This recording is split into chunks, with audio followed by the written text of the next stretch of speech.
So we have good news and we have bad news. The good news is we got Muzan's ass outside. He is exposed, bitch. The sun is rising. The bad news is we got an hour and a half till dawn. We got only 3 Hashira that can fight him. That was Igor, Kanjuro, and Gyu. And they all tired. They all exhausted. They all been fighting. Sanemi and Gayome is somewhere. We don't know where the fuck they at. And this motherfucker can easily just bury himself back into the ground and escape at any moment.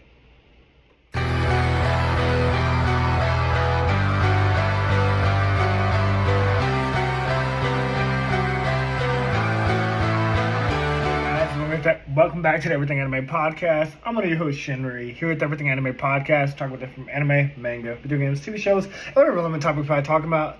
Today's video is on Demon Slayers, chapters 184 to, I think, 195, something like that. Now, it's been a long time since I talked about Demon Slayer. Like I said, I had been finished the manga. I had already finished it because it was 20-something chapters up, and I just went ahead and knocked it out. But there is a lot to talk about. There's a lot I'm going to go over and give my thoughts on. So I'm going to do that throughout this course of the video. Now, as I said in the intro, there's only 3 Hashira at the moment fighting him because we don't know where Gayome and Sanemi are. I think Tanjiro was down or some shit. I forgot what Tanjiro was doing. But the ones that are able to fight are Gyu, Igor, and Kanjuro, which I keep wanting to call her something else, but I think her name is Kanjuro. Now, they giving it everything they got. But this motherfucker is like Naraku, when Inuyasha and Kagome, Kikyo, the bitch with the boomerang, and the guy with the black hole hand. I forgot all their names. Okay, I did love Inuyasha. Don't just because I called him a bitch and I called him, I don't know what his name is, don't mean I didn't love Inuyasha. It's just she was annoying as fuck. The one with the boomerang, cause her ass just get knocked out, but her own weapon just get thrown back at her. She got on my nerves. They did her justice in the movies, but in that show, oh my god, she got on my nerves. Anyway, we ain't talking about Inuyasha. I'm just saying, he is giving Naraku. Because the moment they cut him, he's got, instantaneous healing. The moment you cut him, his wounds are already sealing back up. And not only are they sealing back up, he's ready to counterattack you. So, you got to be able to, cut him down and, almost, obliterate that piece of skin, obliterate that piece of body before it can even regenerate. But, again, instantaneous regeneration is insane. That's it's kind of like Cell. Something's not right. It's not over yet. I can still sense a lot of energy left in Cell's body. Get away from him, Goku! Cell is gonna regenerate himself!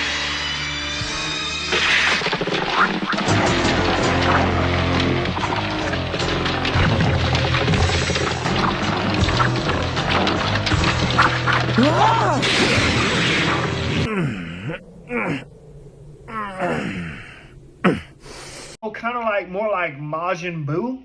They had that instant heal. You could obliterate Majin Buu. You could obliterate Cell, but you had to obliterate everything. And that's spoiler for ahead of talk. But yeah, that's how you kill someone with instantaneous regeneration. You got to finish them all at once. Now, someone does come to the Hashira's rescue, but it is not who I thought it was. So apparently there were Demon Slayers that were still alive inside the Infinity Castle, or weren't even in the Infinity Castle. They are using themselves as human shields to protect the Hashira. Because they're look, we killed this motherfucker, all demons are dead. This motherfucker escapes.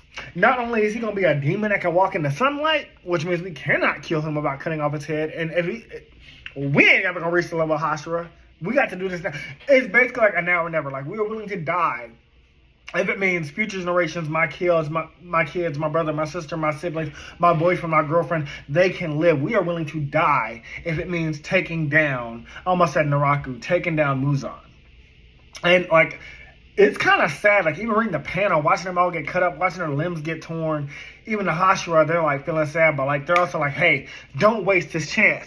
We have to stall for an hour and a half against a nigga that has instant regeneration and can just dive back into the ground. If he gets back into the ground, we are not getting back up to the surface.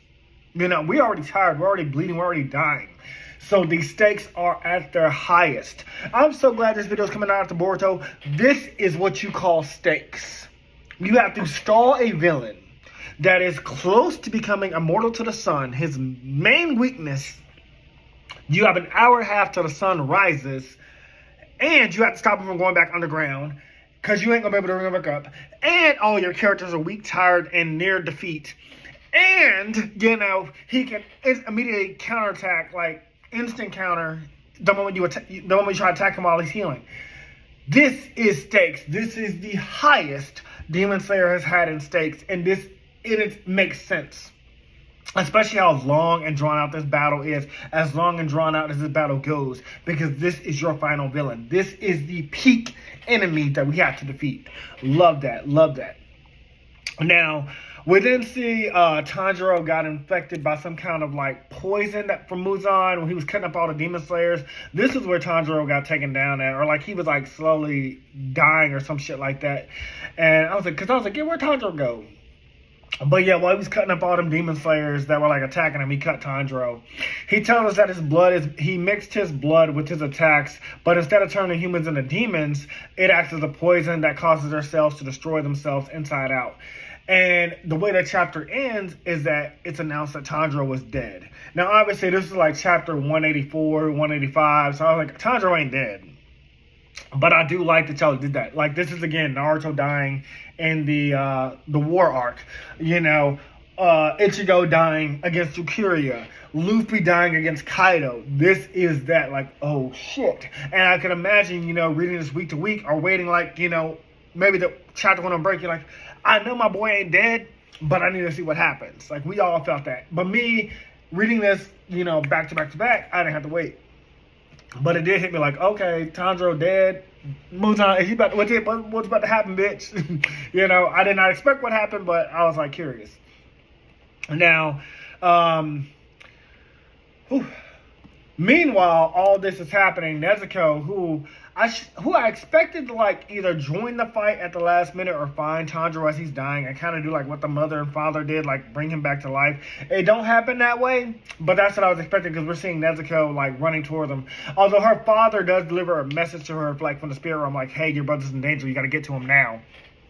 Based off her eyes, we can see that she's still a demon, which means that Lady Tamayo's cure did not work at this time. I know I'm getting ahead of myself, but at this time, it didn't work.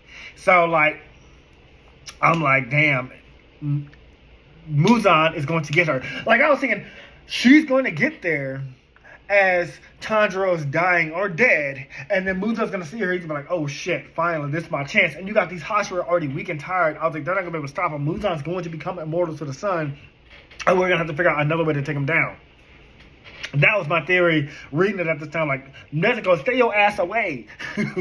But, without hesitation, she races off to the battlefield. And like I said, this is bad news because, like, we're trying to stall Muzan till the sun rises for another hour and a half. If Muzan sees you before the sun rises, he gonna devour you, and there ain't nothing you can do about it. Unless maybe Nezuko would reach a new form and, like, took Muzan down herself. Which has been a full circle moment, like, she the one to take down Muzan. That would have been a full circle for Nezuko because he's the one that turned into a demon and killed her family and now killed her brother. So that would have been an ultimate twist if Nezuko was the one that killed him, and then she turned human because of that.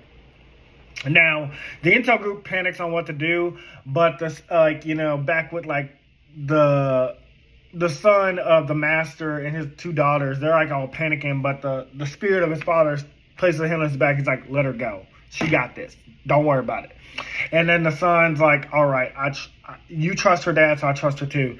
So that was kind of cute because, again, like, Demon Slayer is all about the spirits and talking to your family members that passed away and died. So, I really felt that. I was like, okay, that's really cool. That's really cute. Back at the battle, the Hashira are continuing to get dissipated by Muzan. Muzan is just whooping their ass. He ain't fazed by any of them. Thankfully, in the nick of time, this is where Gayome and Saname do appear because them human shields, they lasted all but 2 seconds. Like, Muzan just standing in one place, whipping his shit around, just cutting all them bitches, inflicting them with, like his poisonous blood and causing their cells to decay and rot and destroy themselves. So yeah, they didn't stand a chance. I also love that Saname is the one that deals a surprising blow to Muzan. Like, I didn't know where this was going, but I like that, like, he's basically, like I said, the Kenpachi Zaraki of this world. Like, every anime, Bleach is the one that started Kenpachi Zaraki. And if you don't know what that is, a Kenpachi Zaraki is the character who is basically unstoppable. Like, he ain't the main character, but he like that character, like, oh shit, like Guy Sensei with 8 gates. Yeah, that's a Kenpachi Zaraki of Naruto. One Piece, I don't think we met a Kenpachi Zaraki of One Piece. I'm gonna say God Usopp.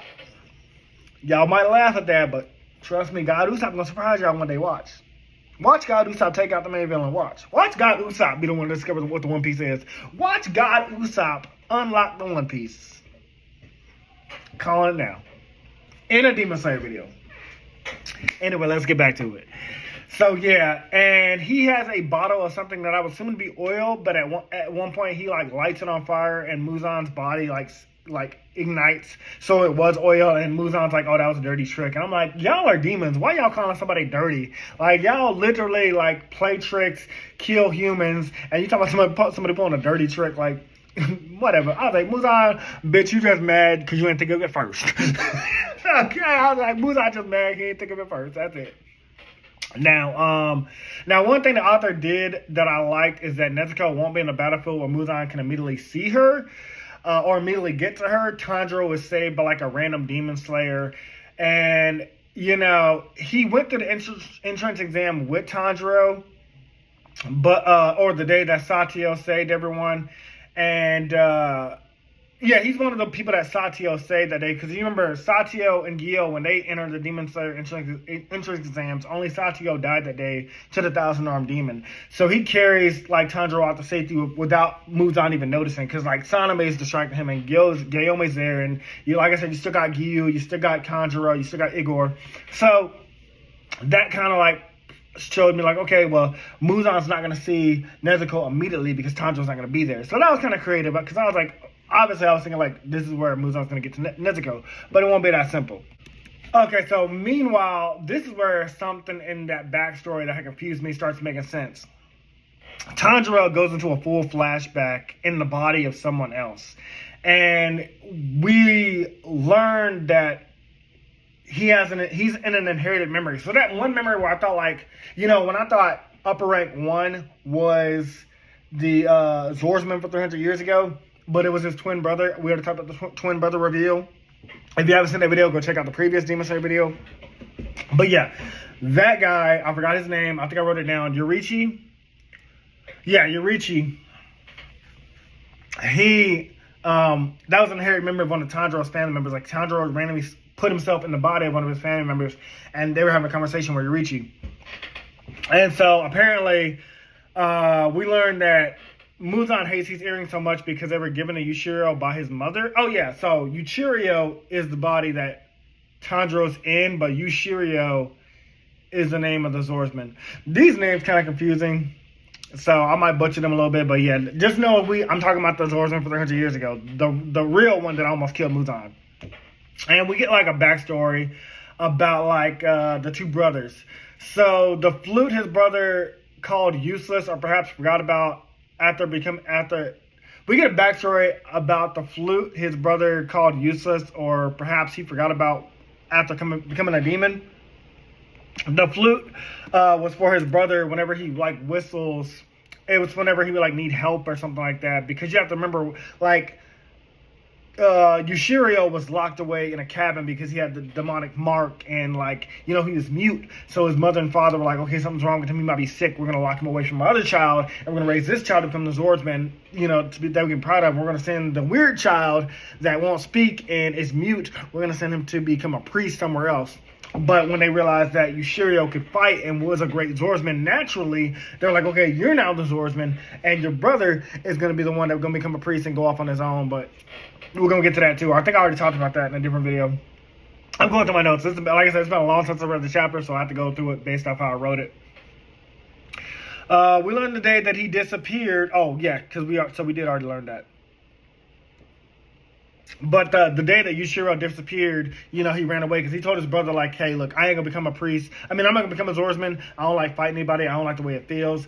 You can become a swordsman. I'm going to run away. I ain't gonna become a priest either. I'm just gonna leave. So the day that he disappeared and ran away, he never went to the temple to become a priest. Instead, he went to see the world and explore it with his own eyes, which is pretty cool. You know, like, I mean, he's like 10, but like everybody in Demon Slayer is 10. Like Pokemon, like Ash Ketchum, he going on his first adventure at 10 years old. You kicked out of the house at 10 years old, like, all right, bitch, go bye. Go explore the world at 10 years old. Imagine my nephew, like, we're like, all right, nephew, you're 10 years old, go get a job, get out of here. That's what they be doing in Pokemon, and to these kids in Demon Slayer, like, all right. Goodbye. Even Naruto. You could become a Genin at like 10 years old, probably even younger. But while Yashiro was traveling, on his third day, he came across a girl in a field whose family was recently killed by a plague. And her name was Yuta, like the girl from One Piece. You know, let me stop making One Piece comparisons before somebody in this Demon Slayer video go off of me. But though they were children, they moved in together to like keep each other company because like obviously Yushiro just left his family. He's alone. He's exploring the world by himself. But like he meets this girl whose family was just killed by a plague, and she's collecting like insects or something, I think at the time, or like flowers. I forgot what she was collecting. But it's like, hey, you know, I'm a kid, you a kid, we both kids. Let's go through this world together. Like this world's already bad enough for two children on their own. Let's work together as a team. And I thought it was very cute. 10 years later, they were married and expecting a child. So he went to seek out a midwife to help give birth to his... He was seeking out a midwife to help give birth to his child. So he left her alone, and I could already tell where this was going. I couldn't tell if she was going to be killed by a demon before I read that chapter, or like that's when he find out demons exist, or like maybe just something naturally happens to her, like she dies. But either way, she was left alone. But because it was Demon Slayer and everybody keeps getting killed by demons, I assumed the demon killed her, and he found that out later. Now, when he returned, of course, his wife and unborn child were killed. They obviously ain't there waiting for him. And he stayed with their bodies for 10 days before a demon slayer appeared looking for a demon. And Yushirio went with them, or Yushirio, whichever one his name is. He went with them. Now, so that confirmed it was a demon that killed his family, but he didn't know that demons existed at the time. He just traveled with this demon slayer. And though demon slayers existed, none of them could use breathing techniques like Yushirio, so he taught them. So I think Yushirio he was the first sun breather, but he taught other swordsmen, which we learned from like them papers from Rengoku's family house, like that all breathing techniques came from sun breathing. Yushirio was the one that taught them. Already getting exhausted. The demon slayers who could proficiently use breathing techniques were called Hashira. So he like even developed the name Hashira. He created them. He's like, all right, you can use fire breathing, you can use wind style breathing, you can use insect style breathing, you can use flower breathing. Y'all are like the masters of this. Y'all gonna teach everybody else. I'm done teaching y'all. Y'all are now Hashira. I now anoint you Hashira. That was Yashiro. He was like, all right, you know, I don't know much about demon slayers. I don't know much about demons, but y'all teaching me. I can use sun breathing.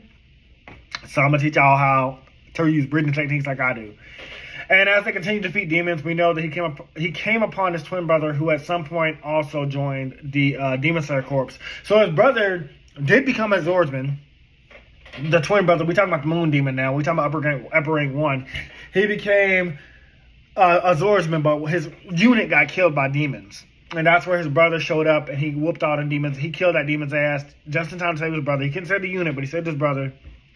And his brother was like, oh shit, you fight demons? Demons exist? Wait, bitch, you just killed a demon and I can do shit with it? What the fuck? How you use that breathing technique? Bitch, how you got that sword? Give me that Nichiren blade. You know, give me them Nichiren weapons. So the brothers were reunited at that time. Now, what we didn't know was that 400 years ago, at the same time, Muzan, who was about 600 years old, because we know Muzan's 1,000 years old, so Muzan was like 600 years old. Muzan was old as fuck at this point, okay, bitch? He was older than Catherine from the Vampire Diaries. He was giving Klaus. He was giving Klaus from the Vampire Diaries, Klaus Michelson.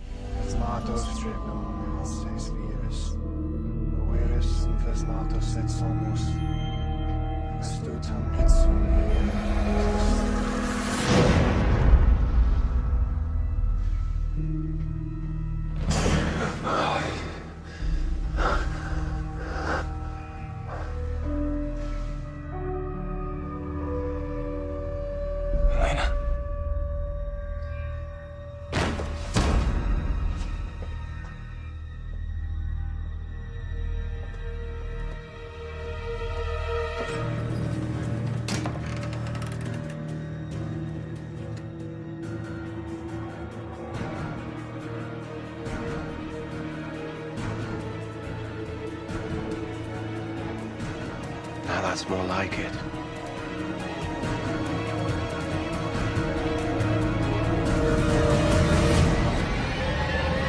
Muzan was like, Klaus, let's throw hands, bitch.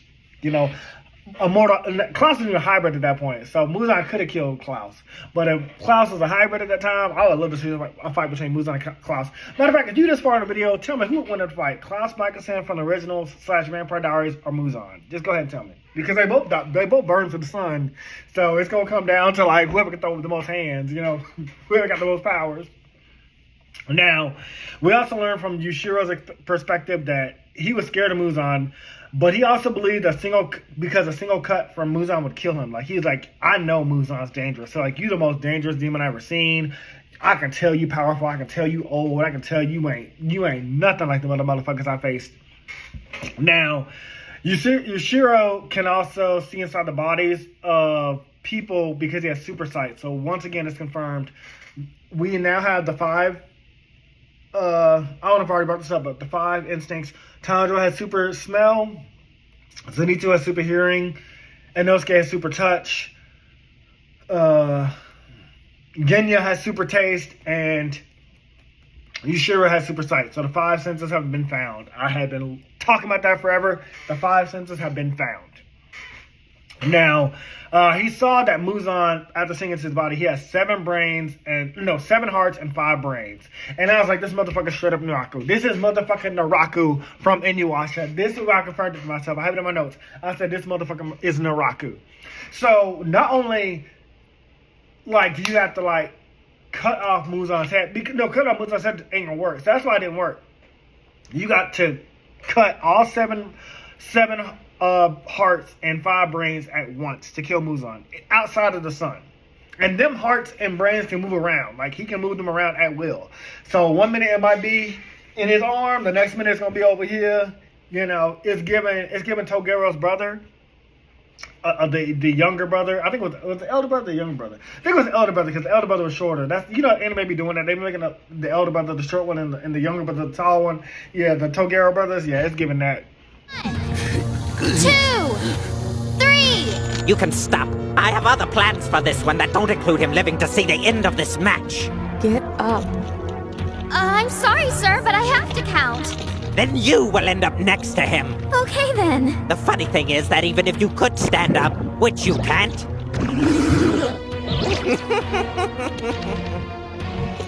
There's no way you could beat me. You see, you'll never be able to precisely pinpoint my vital organs because they're never in one place for very long. Whether it's in this fight or the next one, Toguro, know this. I will beat you.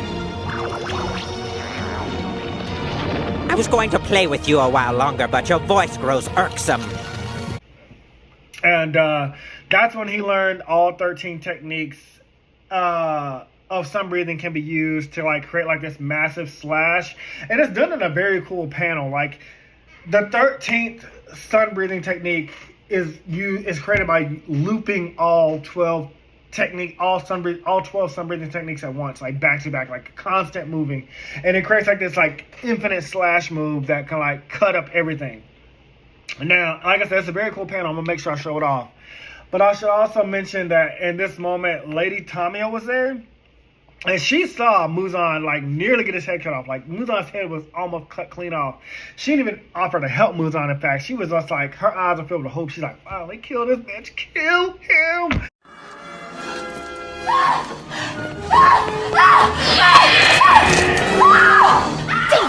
Why this loud bitch gotta bring that shit over here? Okay, well maybe she won't see me. Somebody help me! Brenda! Oh, shit! She stole me!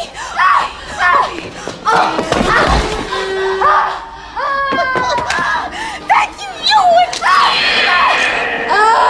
okay, now let that shit just mutilate her white ass and leave.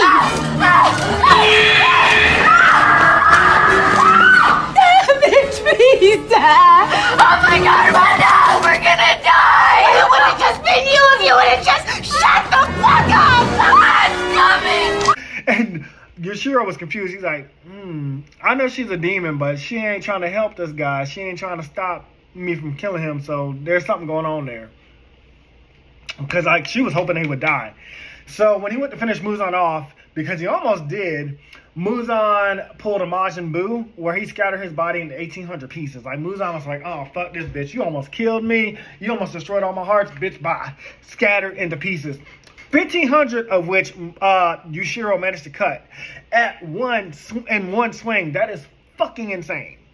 That is insane. So that means he was short 300 pieces of killing Muzan, and Muzan would have been dead. He didn't just... It's not that he didn't nearly cut off Muzan's head, because yes, that would have worked. No, it wouldn't have, because you got to cut the 7 hearts and 5 brains. But either way, like, they obviously in those pieces. 300 pieces of Muzan escaped. If that did not happen, Muzan would have been dead. Demon Slayer, this manga would not exist. I mean, it would exist when no, it wouldn't, because Muzan would be dead, so everybody would be survived. Yeah, all demons are attached to Muzan. They all gonna die. So all demons die. See, it could all been over if that had happened.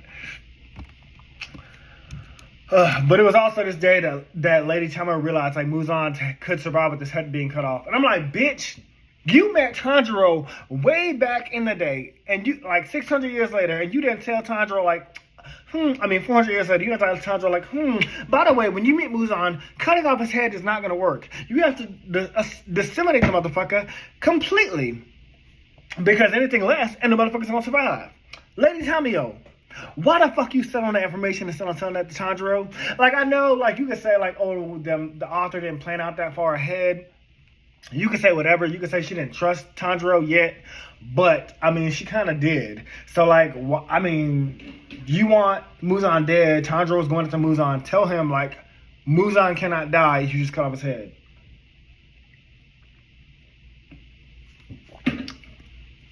I know. That would have been too early to reveal anyway. But I know. Now, the reason he didn't kill Tamio is because she wanted the same thing as him. So Yushiro was like, okay, we're going to team up one day in the future. Now, at the same exact moment, which is insane, Upper Rank 1 runs into, or this is where Upper Rank 1 is born. Like, you know, the twin brother. Oh, I forgot his name. Let me see if I have a note on his name. I ain't got no such thing, but Muzan went to the twin brother of Ishiro. He was like, hey, you know, I almost got killed, bitch. So, but you seem like you want power. You seem like you want to be stronger than your twin brother. I'll make you a demon if you work for me. I'll make you the strongest demon. And twin brother was like, oh yeah, bitch, give me that power. Give me. First of all, twin brother wouldn't have been able to kill Muzan in the first place, but Muzan was just like scared. He was like, that your brother almost killed me. I need you to like kill that motherfucker one day.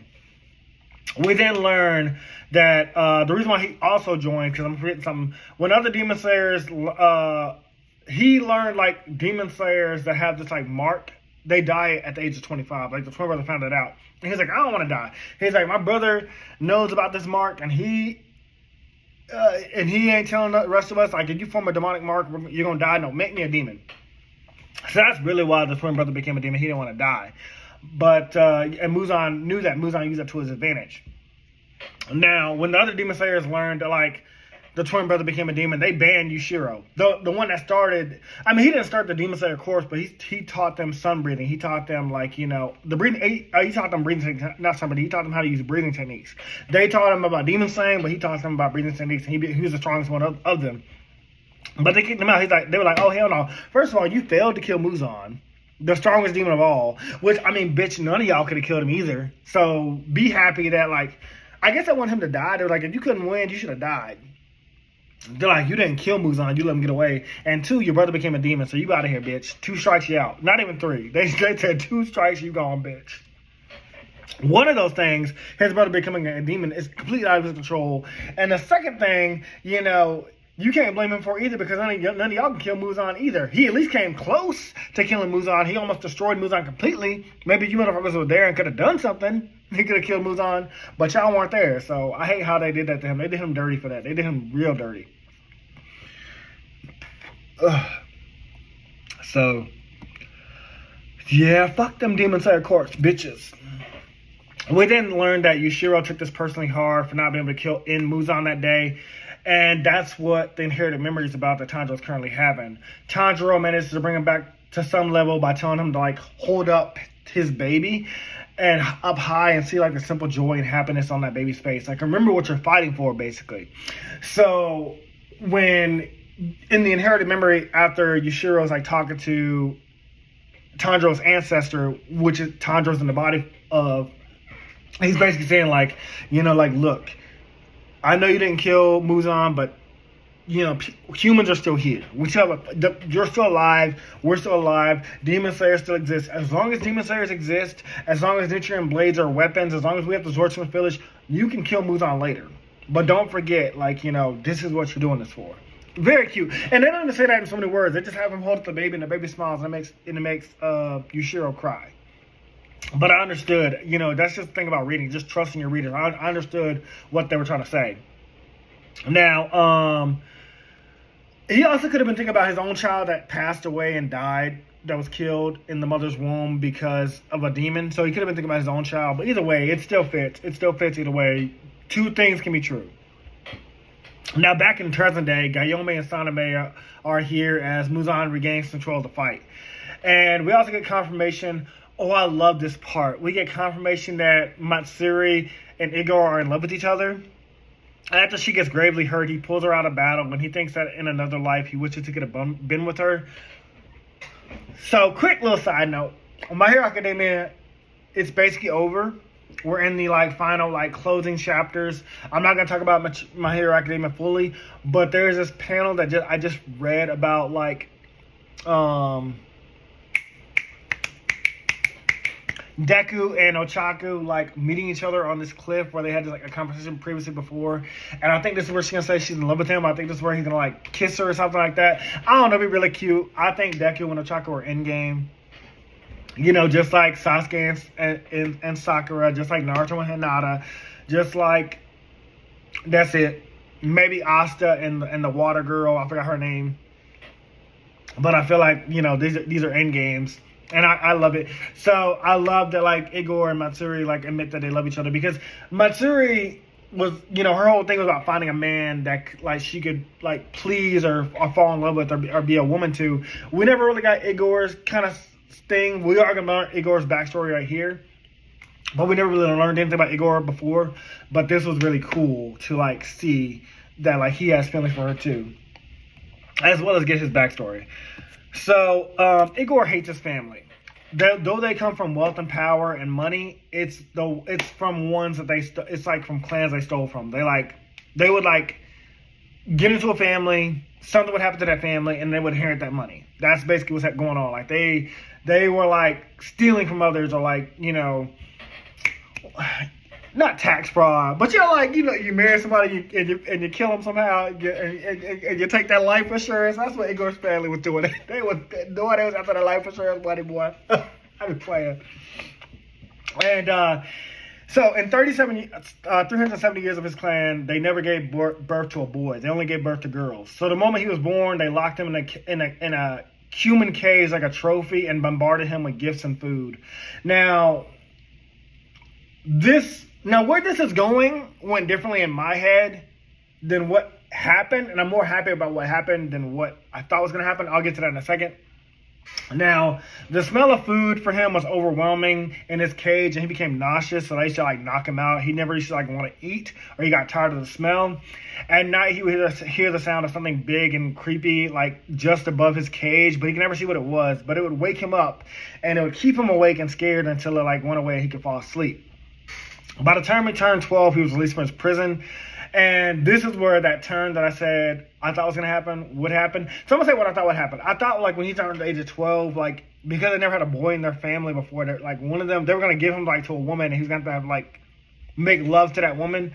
But instead they were like, no, bitch, we going to show you how we've been making money in this family.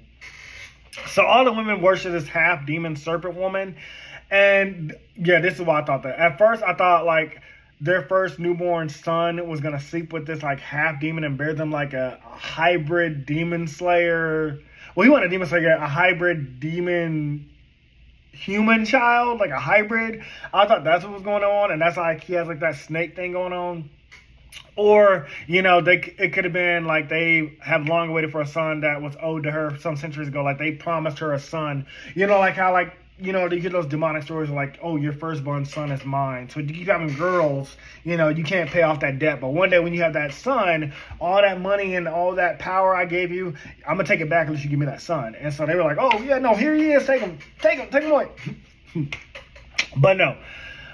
Instead, these women have been feeding the demon newborn babies, but the moment Igor was born, because this is their firstborn son and 370 years ago, she took a liking to him because his eyes were different and she wanted to wait for him to get older to eat him. She was like, oh, I've been tasting newborn girls all my life.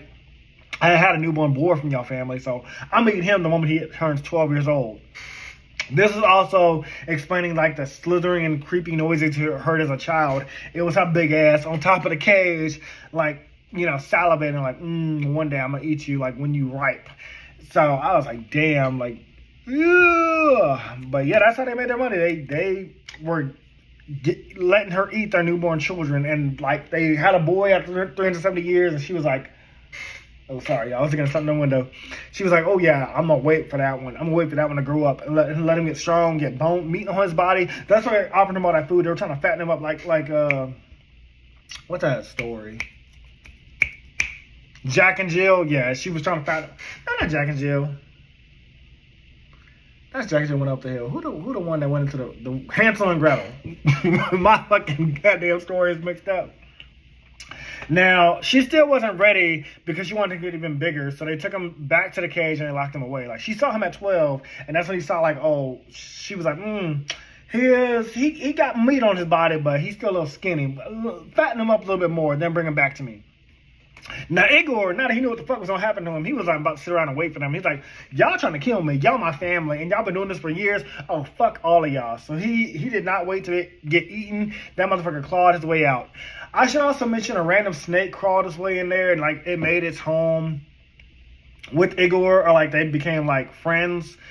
Which is weird because a snake demon is trying to kill you, and you became friends with a snake. I would think that snake is like in team up with that serpent woman. I would have killed that snake on the spot. But that snake gonna help him out later. We're gonna talk about that in a second.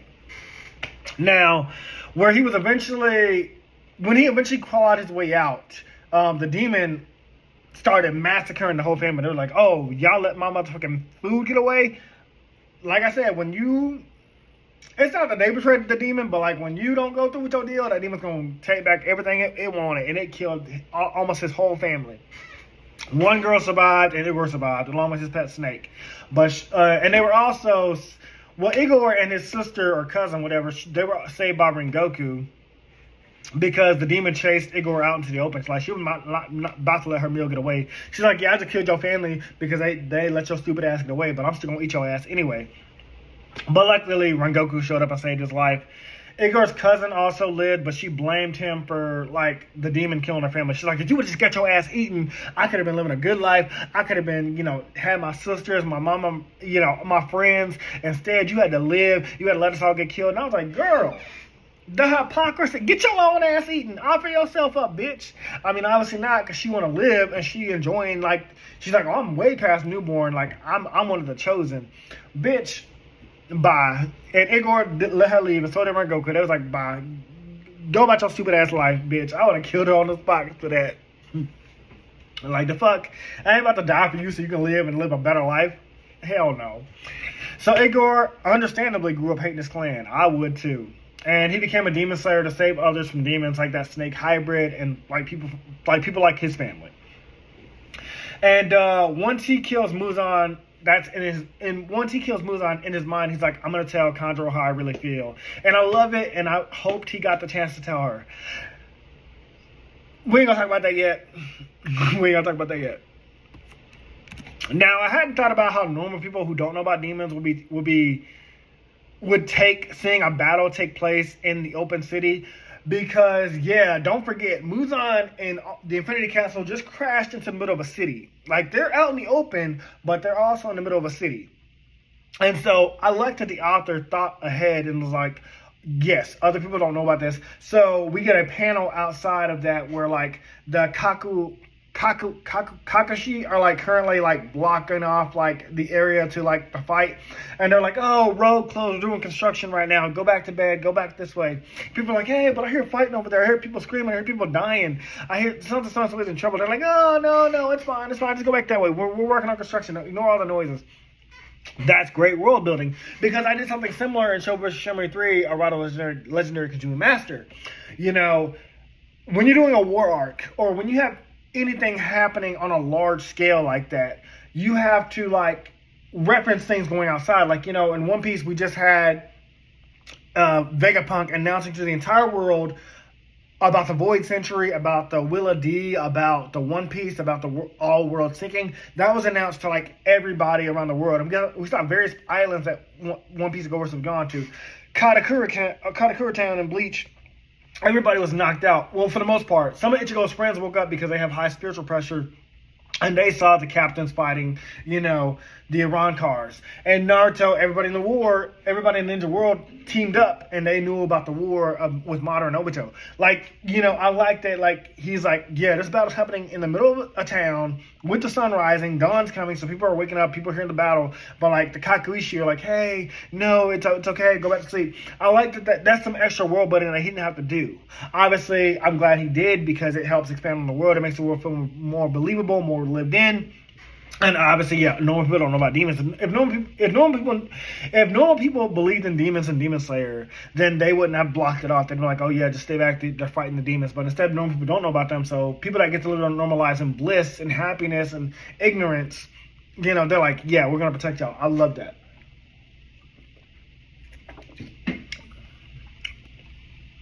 Now, oh yeah, they told me it was a sinkhole. They didn't say construction. They said it was a sinkhole, which is technically true.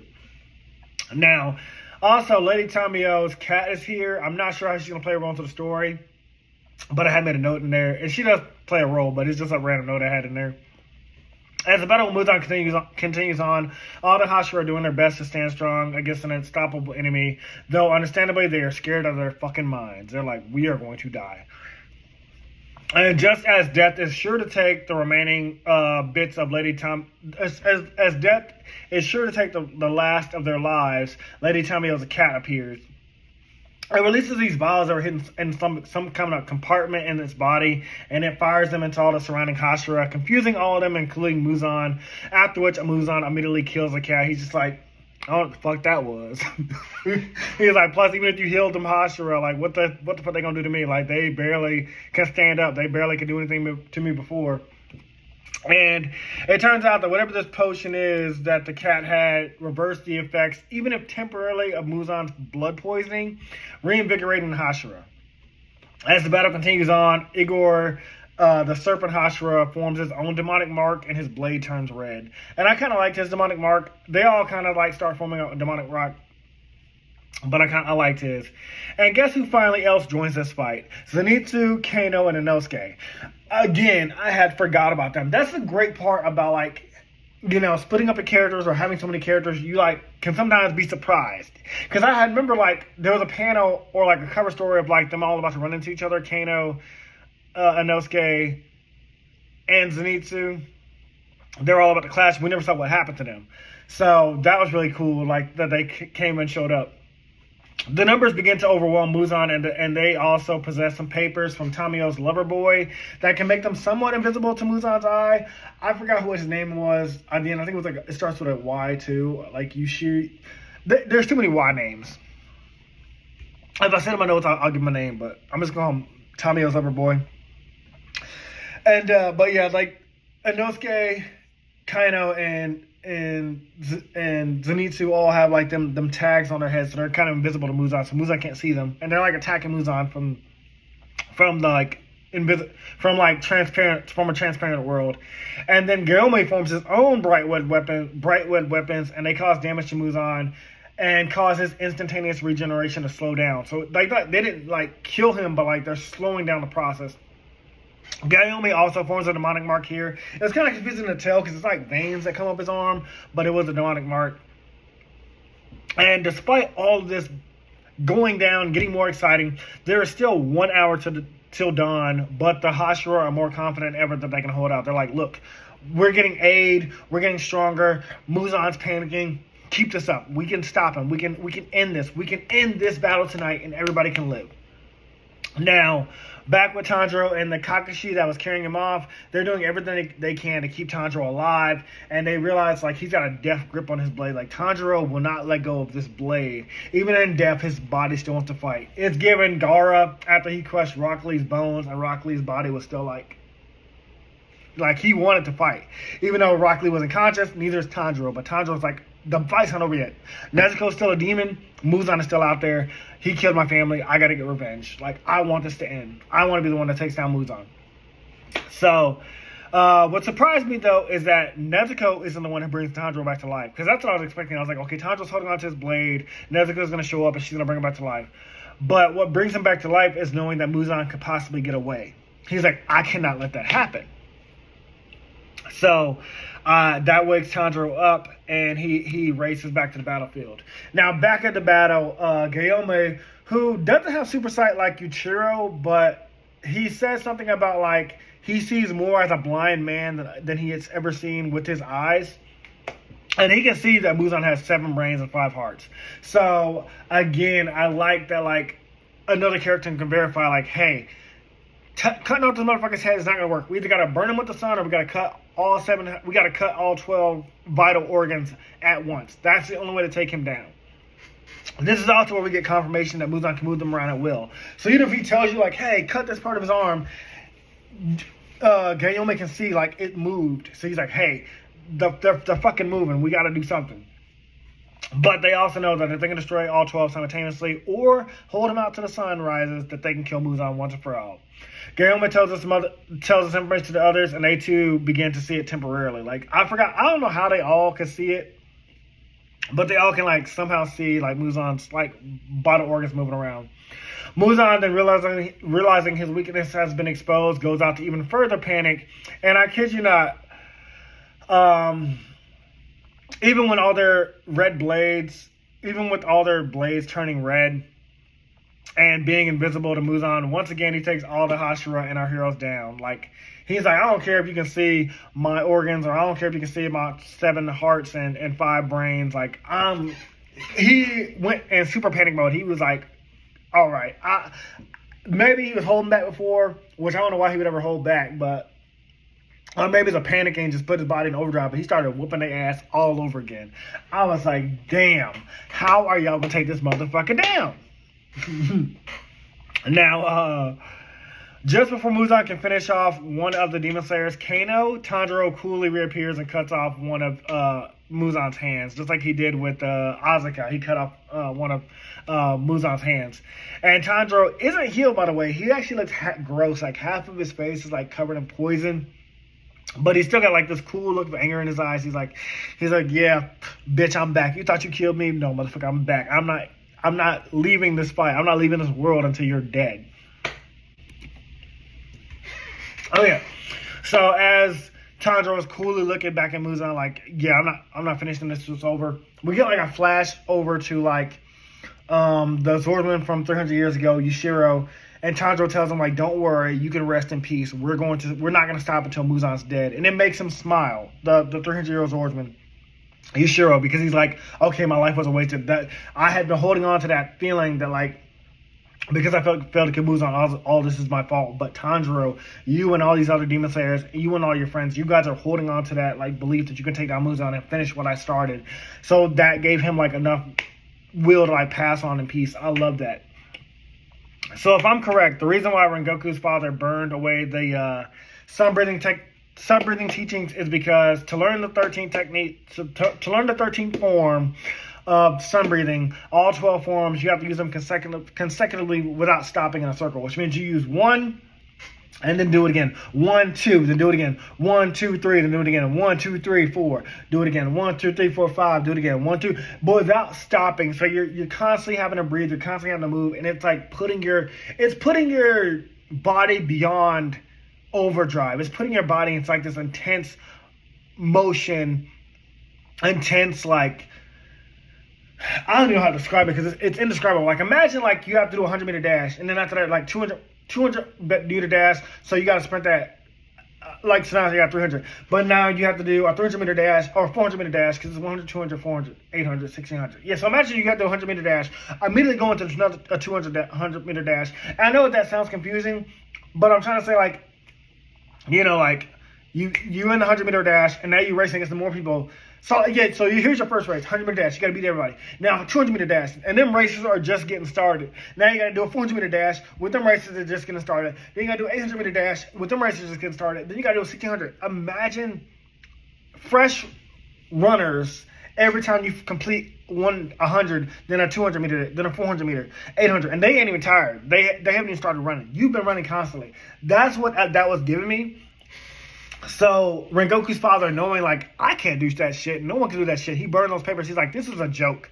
No one will ever be able to use sun breathing 13th form because there's no way anybody can handle something that intense.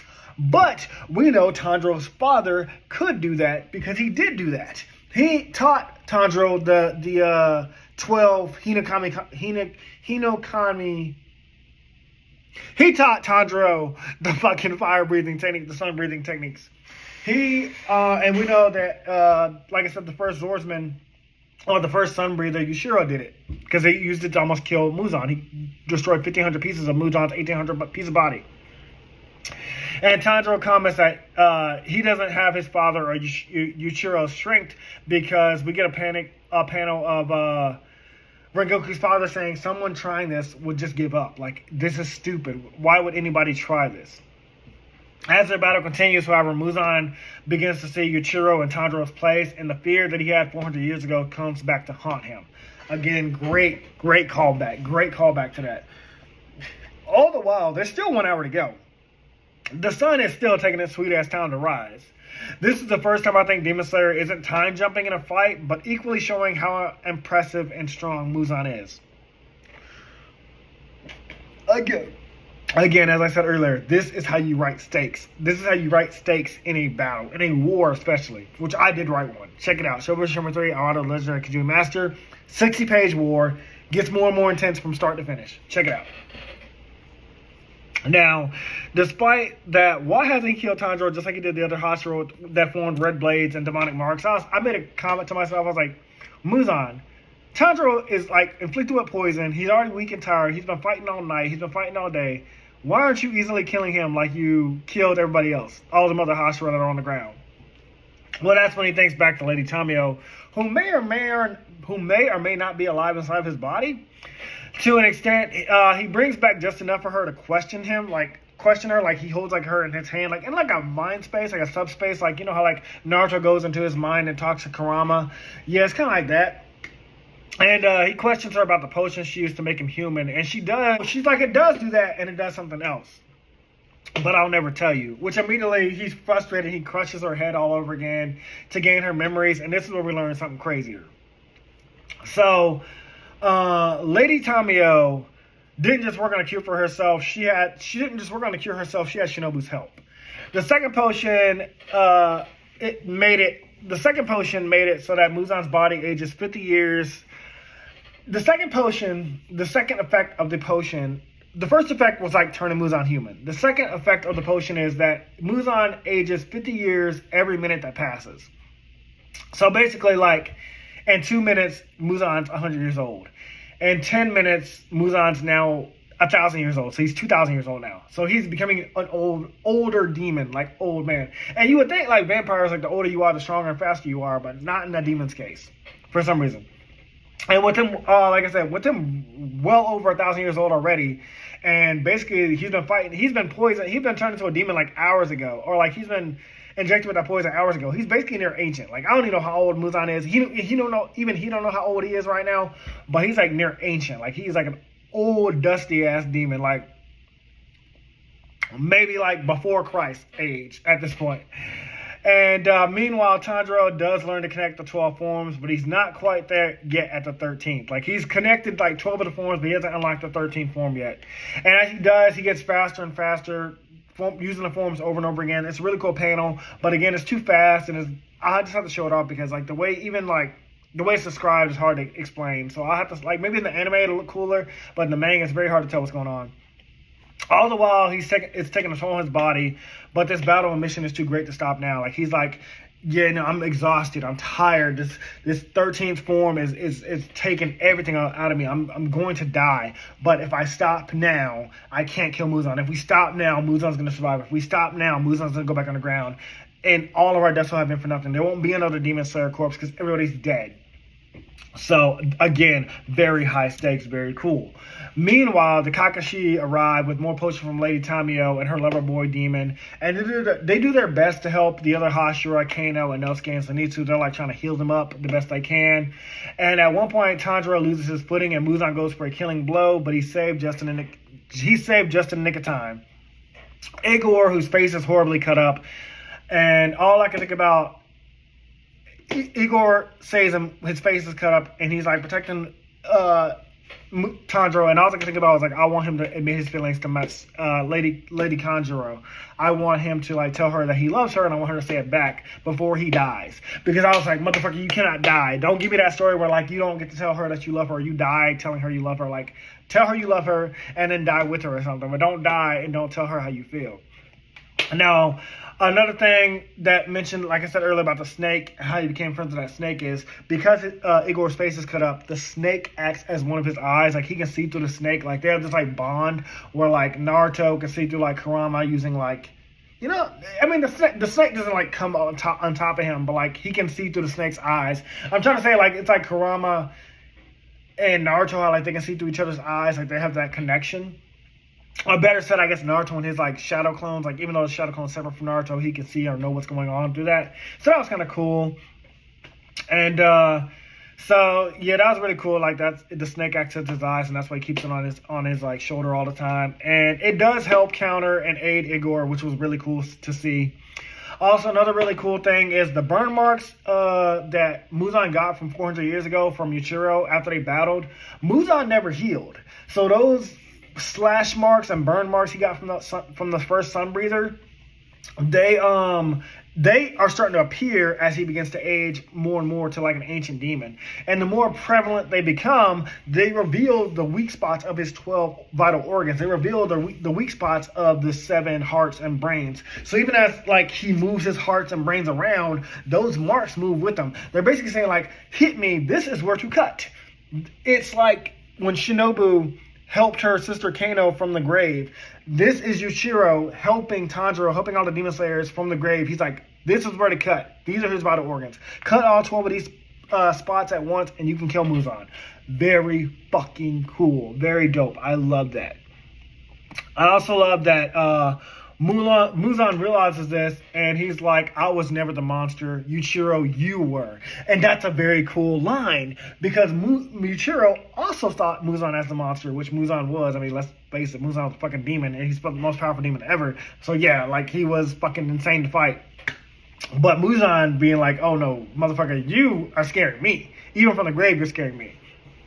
Also, not sure why I'm just realizing this, but 40 minutes gets closer to dawn, Muzan finally begins to run away. Muzan's like, fuck this shit, bitch. I was like, Muzan, why should you run away like a whole hour and a half ago, bitch? You never had to fight them. You could have ran from the hills the first time. But I guess Muzan was too cocky. He's like, look, if I don't make sure these motherfuckers are dead, they're going to keep coming after me. Which is true. But I'm like, bitch, you could have ran away from the start. Still, it was funny to see him like run away like Usopp. He's like, fuck this, I'm out of here. Now, another great callback is as the Demon Slayers, as Muzan runs away like a little bitch, Tanjiro picks up a blade and he like chucks it at Muzan and starts throwing it like randomly one after another. And they stab Muzan in the back. This is a callback to like when Tanjiro did that to Asuka, who ran away from fighting Rengoku because the sun was rising. Tanjiro's like, hey, get back, you little bitch. We ain't done yet. And Muzan's like, bitch, the sun's coming up. Fuck your ass. But it's still funny. It's still great because, you know, it's like the Keyblade. It's just like Kingdom Hearts 3 and like the Keyblade graveyard and, you know, all the Keyblades come back to life. It's like it's giving those Demon Slayers that died one more chance to fight. And even if Muzan runs away, if he can throw 12 of those blades into those weak spots, Muzan's still going to die. So Muzan has no choice but to turn around and fight. Because he's like, all right, if I run away, I'm basically exposing him to like my 12 weak spots anyway. But it's still funny that Muzan tried to run away. I mean, it's very creative that he did that. But yeah. Now Muzan can't focus on his body spots with his back turned. So yeah, he has to turn around and fight. Igor and Tanjiro continue to back Muzan to a corner, and it seems like they're gonna win. It seems like if Muzan and Igor can hold Muzan here, especially when he's trying to protect his vital spots, which are now exposed, they can stall him for 40 more minutes. We can kill Muzan. But that's when something fucking happens. Nezuko is here. And I thought to myself, fuck, she's about to be spotted. And once she's spotted, Muzan's going to go after her ass. He's going to absorb her, and it's going to be exactly what I thought. But here's where it gets even better. Not only is Nezuko almost there, she's half human, half demon. This was some game-changing shit. This even made me stop reading the panel and was like, bitch, I said, this is where we're going to end the chapter review. This is where we're going to stop. Nezuko, Lady Tamo's potion did work. It's turning Nezuko human. But I was thinking, is Muzan going to get to her before she becomes human? Well, we'll find that out in the next video. This video is already pretty long, but not too bad. Got it just under an hour. So, hopefully in the next video we can talk about the Inner Demon Slayer. Then possibly talk about the time skip that I didn't like. But anyways, I'll see you guys in the next video. It's getting pretty late and I gotta get some sleep. Talk to you guys tomorrow. Have a great night. Hey guys, this video was sponsored by me, the author of the Shinry series, the Chronicles of Wayne, and Monsterverse. So I figured I'd do this outro a little bit different by showing you guys what you guys will be checking out. So, the Shinry series starts with Book 1, Shobu Samurai Project Aryoku. 10 years after the death of his parents, Shobu Samurai returns home seeking vengeance, but instead faces the choice to save his home from shadow creatures, blood beasts, and an organization once thought dead. Shinry's Shobu Samurai starts at $9.99, and if you love anime, manga, Naruto, One Piece, Bleach, Yu Yu Hakusho, Fairy Tail, Shaman King, Rave Master, Zatch Bell, anything like that, the Shinry series is definitely the series for you. You'll definitely want to check it out. The Sword of Light is probably the thickest one so far, and then these books are 2. This is Enter the Dread Zone Tournament, and the series original ending, Arado the Legendary Conjuring Master. So, and I'll just show you guys some of the covers. Really proud of all of these, but I hope you guys check it out. If you don't like that, I also have the current published books for the Chronicles of Wayne, Love Be Damned, Cotton Candy, Full Moons, Fabled Lovers, A Cursed Virgin's Bite. If You Go Where Monsters Dance, Red will Rain Over Your House. Love Be Damned. Now, the Chronicles of Wayne is about a geeky guy, or a nerdy guy in high school. His senior year, he has a crush on the hottest guy in school, because of course he does. He's only got one best friend, and her name is Barb. Well, the hottest guy in school turns out to be a werewolf. And to make the story more interesting, he bites Wayne and turns Wayne into the first ever wolfman in the last 10 years. And because of that, it was also a sacred law that wolfmen should never be created. I don't want to get into too much of the Chronicles of Wayne without spoiling it, but I can tell you it's very short. This one sells for $6.99, and Love Be Caged right after it. The ending of this trilogy, Love Be Liberated, comes out in October. So I'm going to definitely do a more full in-depth review of this one. But yeah, it's an LGBT fantasy fiction story about werewolves, vampires, white witches, a dark warlock, and, well, many, many more surprises to come. So, if you guys like to read, I definitely recommend. These are all the books so far in the Shinry series, except for Shinry's Beginning. I do have that one, but it's just not here with me. But yeah, I appreciate a like, support, or just a review on Amazon. Either way, thank you guys for watching, and I hope you guys have a great day.